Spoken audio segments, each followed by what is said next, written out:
नमस्कार दोस्तों, मैं मनीष द्विवेदी। आप सभी लोग कुशाग्र इस चैनल पर हैं। आज हम बात करेंगे बुंदेलखंड में एक संप्रदाय का जो है उदय हुआ है और यहाँ पर उसका जो है मंदिर भी है और उसके अनुयायी लोग भी हैं।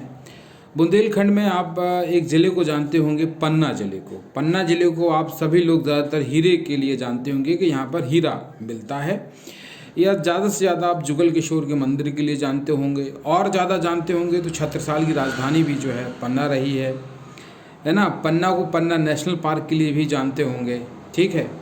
पन्ना बुंदेलखंड का पार्ट है, इसके लिए भी जानते होंगे। पन्ना में बहुत सारी घाटियां हैं, सुरक्षित था भौगोलिक दृष्टि से, इसलिए महाराज छत्रसाल ने यहाँ पर अपनी राजधानी भी बनाने का काम किया है।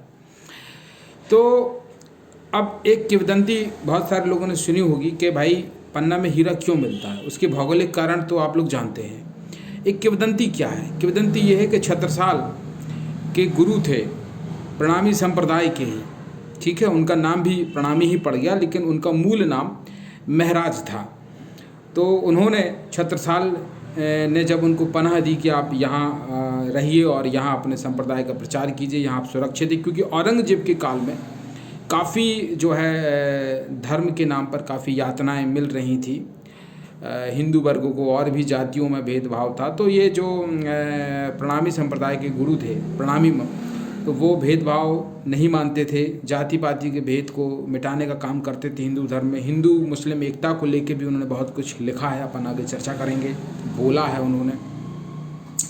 तो इस प्रकार से उन्होंने एक संप्रदाय को उदय हुआ उनके नेतृत्व में, और छत्रसाल ने उनको पनाह दी पन्ना में, ताकि ये फल फूल सके, और छत्रसाल भी उनके शिष्य बन गए। तो ऐसी किंवदंती है कि छत्रसाल को उन्होंने वरदान दिया था कि तुम अपना जहाँ तक घोड़ा दौड़ाओगे उतने पूरे एरिए में हीरे हो जाएंगे। तो अब ये कितना सही है, किंवदंती है, बट हीरे तो पन्ना में निकलते हैं, तो कहीं ना कहीं इसमें है। और प्रणामी संप्रदाय इस्टेब्लिश भी पन्ना में हुआ है। तो थोड़ा सा प्रणामी संप्रदाय को जानते हैं, क्योंकि MPPSC में क्वेश्चंस का स्तर लगातार बढ़ रहा है, तो उस दृष्टि से अपन बात करते हैं। स्वामी प्राणनाथ की अपन बात करते हैं। प्राणी संप्रदाय, ठीक है। प्रणामी, देखिए प्रणाम करते हैं अपन, प्रणाम करते हैं, तो उसी से संप्रदाय का नाम पड़ा है प्रणामी संप्रदाय। इसके जो प्रवर्तक थे, जो इसके ओरिजिनेटर थे, जिसने इस धर्म को स्टैब्लिश किया, बनाया है, उनका नाम था देवचंद्र, ठीक है। तो देवचंद्र के नाम पे ही बाद में प्रणामी संप्रदाय के प्रवर्तक माना जाता है। कभी कभी लोग गलती करते हैं कि जो प्रणामी संप्रदाय के प्रवर्तक के रूप में लोग प्रणामी को ऑप्शन में टिक कर देंगे, या प्रणामी का जो मूल नाम मैंने बताया कि महराज है उसको टिक कर देते, बट नहीं। इसके प्रवर्तक देवराज जी हैं, और इनका जन्म देवराज जी का एक कायस्थ परिवार में हुआ था। लगभग आप समझ लीजिए 11 अक्टूबर 1581 में अमरकोट में हुआ था। ये अमरकोट पंजाब में पड़ता है, ठीक है। तो ये इनके बारे में थोड़ी सी हिस्ट्री हो गई। देवचंद्र के अनुयायी जो थे वो देवचंद्र जी को निजानंद भी कहते थे। क्या बोलते थे? निजानंद भी कहते थे। इसीलिए इस संप्रदाय का एक दूसरा नाम है निजानंद संप्रदाय। यदि प्रश्न आ गया कि प्रणामी संप्रदाय का दूसरा नाम क्या है, या निजानंद संप्रदाय क्या है, तो निजानंद संप्रदाय प्रणामी संप्रदाय ही है। इसके बाद जो इनके शिष्य बने वो बने आपके महराज जी, और इनके जो अनुयायी थे वो एक दूसरे को कैसे करते थे। कोरोना काल में आपने देखा लोग हाय हेलो करते थे, बंद हो गया। क्या करना पड़ा? नमस्ते करना पड़ा। नमस्ते मतलब क्या होता है? एक दूसरे को अपन प्रणाम करते हैं कि प्रणाम गुरु जी, प्रणाम बड़े भैया। तो एक दूसरे को वो प्रणाम करते थे, इसलिए संप्रदाय का नाम क्या पड़ गया? प्रणामी संप्रदाय पड़ गया, कि भैया ये लोग तो प्रणामी है, एक दूसरे को प्रणाम करने वाले लोग हैं, ठीक है। तो इससे इसका नाम प्रणामी संप्रदाय पड़ गया। बाद में महराज जी को लोग भी प्राणनाथ कहने लगे, स्वामी प्राणनाथ कहने लगे, तो संप्रदाय को फिर प्राणनाथ संप्रदाय कहलाने लगा, ठीक है। तो उनके शिष्य जो है महराज जी बन गए, तो फिर मूल नाम जो था महराज जी था, फिर उनके नाम पे इनका स्वामी प्राणनाथ नाम पड़ गया। और इसके बाद फिर कोई शिष्य नहीं बना और उसने कोई आगे नहीं ले गया। तो ये इसकी मैंने बता दी। अब बात कर लेते हैं महराज जी की। तो महराज जी का जन्म जो है 6 सितंबर 1618 को एक क्षत्रिय परिवार में हुआ था, जामनगर में। जामनगर कौन सा? काठियावाड़, गुजरात में हुआ था, ठीक है, हुआ था। और इनके पिता जो है केशव ठाकुर थे और माता का नाम धनबाई था। ये थोड़ा सा इस पर अपन इनकी चर्चा कर ली है, ठीक है। और देवचंद्र जी की मृत्यु, जो इसके प्रवर्तक थे, 5 सितंबर 1655 को देवचंद्र जी की मृत्यु हो गई। और उसके बाद प्राणनाथ ही प्रणामी संप्रदाय के गुरु बन गए और उनके बाद फिर ये सिलसिला आगे चलता रहा। अब इस संप्रदाय से जुड़ी तो बहुत सारी बातें हैं, लेकिन एग्ज़ाम पॉइंट ऑफ व्यू के से क्या जुड़ा हुआ है वो मैं यहाँ आपको बताने का काम कर रहा हूँ। अब कोई भी जब धर्म होता है तो उसकी पुस्तक होती है, जैसे कुरान, बाइबल, गुरु ग्रंथ साहब, यहूदियों की भी किताब है, और अपन कहें तो हैं ये पारसियों की भी किताब है। हर धर्म में कोई ना कोई किताब होती है। हिंदू धर्म ऐसा है जहाँ पर कोई एक किताब नहीं है, बट रामायण गीता को मोस्टली प्रोमिनेंट माना जाता है। तो इनकी भी एक किताब थी, उस किताब का नाम था कुलजम। क्या नाम था? कुलजम नाम था। और उस ग्रंथ को अपन तारतम्य सागर भी कहते थे। या तो उसका नाम तारतम्य सागर कहिए या आप कुलजम कहिए। कुलजमा से बन गया वो कुलजम। तारतम्य सागर मतलब वो एक तारतम्य लिए हुए एक सागर है नॉलेज का इस धर्म के बारे में, तो तारतम्य सागर कह लीजिए या कुलजम कह लीजिए। और प्रणामी संप्रदाय जो है मूर्ति पूजा नहीं है, इसलिए उसकी आपको कोई मूर्ति नहीं मिलेगी। पन्ना में इसका मेन मंदिर है, तो ये मूर्ति पूजक नहीं है, क्योंकि ये हिंदू मुस्लिम एकता को पर जोर देता था ये संप्रदाय कि आपस में हिंदू मुस्लिम ना लड़े।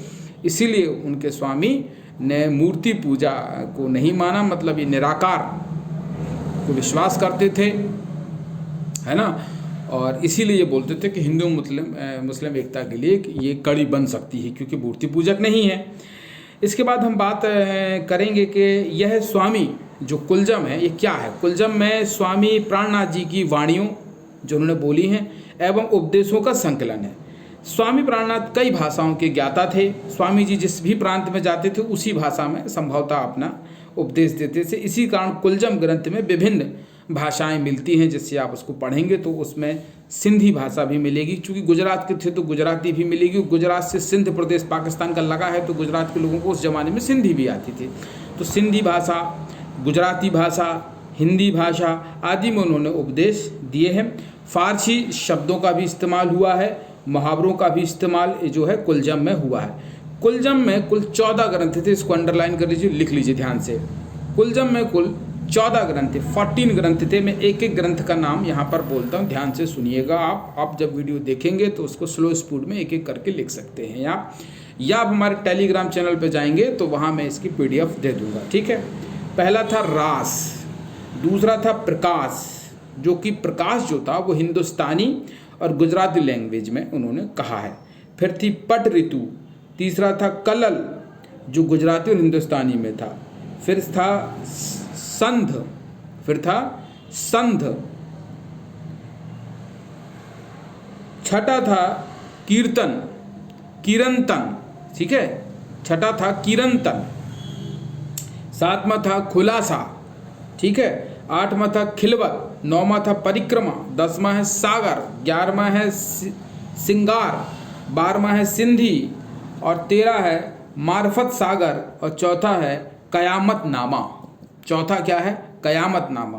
तो ये 14 ग्रंथ थे, ये पूछा जा सकता है, तो ये मैंने आपके लिए इस दृष्टि से यहाँ पर बता दिए है। हिंदू मुस्लिम एकता को लेके उन्होंने बहुत कुछ लिखा है, उन्होंने बहुत सारी चीज़ें इसमें कही हैं, और उन्होंने राष्ट्रभाषा को भी जो है कहा है कि हिंदी को ही राष्ट्रभाषा उन्होंने माना है। तो ये बात भी थी। हिंदू मुस्लिम एकता को लेके भी उन्होंने कहा है, जिसमें एक मुहावरा मैं आपके बीच रखता हूँ तो आपको थोड़ा अंदाज़ा हो जाएगा। हम देखी दिल माही विचारी, सब कुरान में बात हमारी, समझे अर्थ बचन सुन मेरे, खुला नैन दिल अंदर केरे, जो कतवे सो वेद बताई, या मैं अंतर नाहिन भाई। एक धनी साहेब सब फेरो, दूजो मानी चित जिन फेरो, हिंदू तुरक दीन दो गायें, तिन मिल के दो पंथ चलाए। खेवा खेच जगत में हुई, एक अर्थ मिल कहतन कोई, अब मैं वेद कतेब मिलाऊं, तिनके अर्थ एक ठहराऊं। मेजी विरोध जगत जस लेऊ, एक राह परगट दर देऊ। कुलजम के खुलासा प्रकरण 12 में स्वामी प्राणनाथ ने हिंदू मुस्लिम एकता को समझाते हुए इस तरीके की बातें लिखी हैं। जो कुछ कहे कतेब ने, सोई कहाए वेद, दो बंदे एक साहिब के, पर लड़त बिन पाए भेद। इस तरीके के उन्होंने कहा है। हिंदी को राष्ट्रभाषा होना चाहिए, उन्होंने ये भी कहा है। मूर्ति पूजा के समर्थक नहीं थे। आज भी शरद पूर्णिमा को जितने भी प्रणामी संप्रदाय के अनुयायी हैं सब पन्ना पहुंचने की कोशिश करते हैं, रात भर जागते हैं इस उसमें के यहाँ पर भगवान श्री कृष्ण रासलीला खेलेंगे ये सब। तो कुल मिलाकर ये है कि प्राणी संप्रदाय जो है हिंदू मुस्लिम दोनों का एक समन्वय के रूप में एक संप्रदाय था। इसका मंदिर पन्ना में है, इसके अनुयायी पन्ना में है, जो पन्ना में रहते हैं उनको प्रणामी कहते हैं। अब इससे संबंधित कोई और प्रश्न आपके दिमाग में आए तो मुझसे पूछिएगा, मैं बताऊंगा। धन्यवाद।